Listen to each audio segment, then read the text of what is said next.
Good evening बच्चों। आज class 9th का एक निबंध लेखन है और बढ़ती आबादी एक विकट समस्या है, यानी जनसंख्या बढ़ रहा है तो उसका क्या क्या प्रॉब्लम हो सकता है उसके बारे में हमको जानना जरूरी है। चलो देखो, प्राचीन समय में अधिक संतान की कामना की जाती थी। वेदों में 10 पुत्रों की कामना भी की गई थी। गौरवों की भी संख्या में 100 थे और इतनी संतान होने के बावजूद भी जनसंख्या इतनी कम थी कि समाज की भी समृद्धि तथा सुधार सुरक्षा को जनसंख्या की वृद्धि की अति आवश्यकता थी। वर्तमान में स्थिति इसके विपरीत है। बढ़ती आबादी एक मुख्य समस्या है जिसके अन्य समस्याओं को भी तथा जन्म दे दिया है तथा जैसे अन्य की समस्या, आवास तथा रोजगार की समस्या आदि।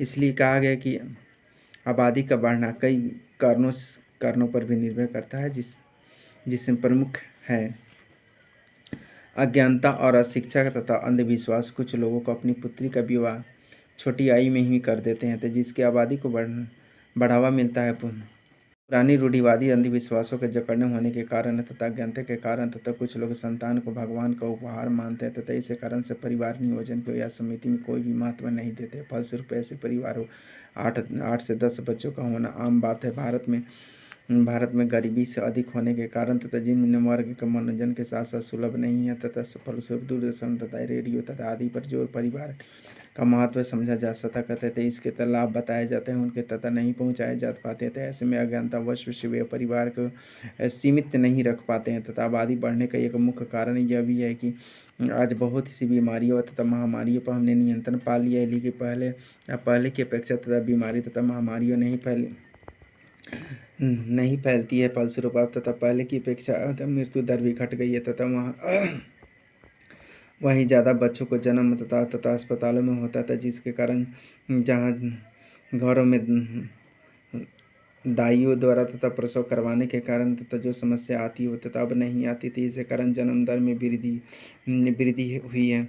जनसंख्या बढ़ना अनेक समस्याओं को जन्म देता है। तो जैसे जनसंख्या का हर पल बढ़ने से अन्न की कमी होती है तथा महंगाई बढ़ती है तथा दैनिक जरूरतों की वस्तुओं में कमी आ जाती है, जिसके नकली वस्तुओं को बढ़ावा मिलता है तथा लोगों में स्वास्थ्य का कुप्रभाव पड़ता है। जनसंख्या वृद्धि को रोकने के लिए हमें कुछ ठोस उपाय करने जैसे होंगे तथा हमारे देश में लड़कियों की विवाह के लिए तथा निश्चित आयु 18 वर्ष तथा लड़कों को उम्र 21 वर्ष तथा यह प्रत्येक नागरिकों का कर्तव्य है कि वह अपने बच्चों का विवाह इस आयु से पूर्व न करे तथा बल्कि उसे अपने बच्चों का तथा विवाह तब तक नहीं करना चाहिए जब तक कि वे तथा अपने पैरों पर न खड़ा हो जाए।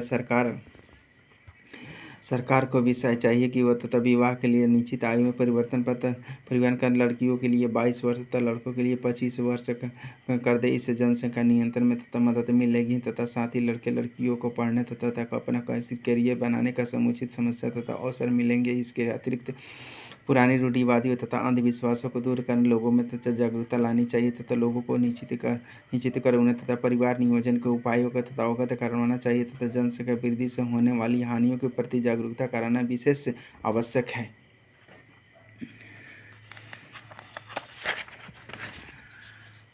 अगला है, वास्तव में देखा जाए तो यह बात सही है कि जनसंख्या नियंत्रित वृद्धि देश की प्रगति में बाधक सिद्ध हो रही है तथा हमें इतने उपायों को अपनाए तथा और तथा इस पर हम देश अपनाएं और तथा इस पर अमल करें तथा हमारे जीवन में एक नई शुभ आ सकती है।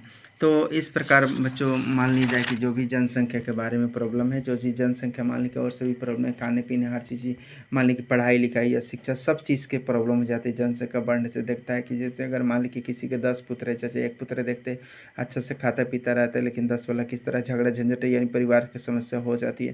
तो इस सारे बातों को जो भी घर पर अगर परिवार पर देखता है तो तुम लोग इस सारे बातों को भी जोड़ कर लिख सकता है, इसमें कोई टेंशन नहीं है। और निबंध का मतलब अधिक से अधिक और विस्तार से लिखो, तुम उसको ज़्यादा से ज़्यादा फायदा ही होगा। ठीक है बच्चों, आगे फिर बताएंगे। Thank you.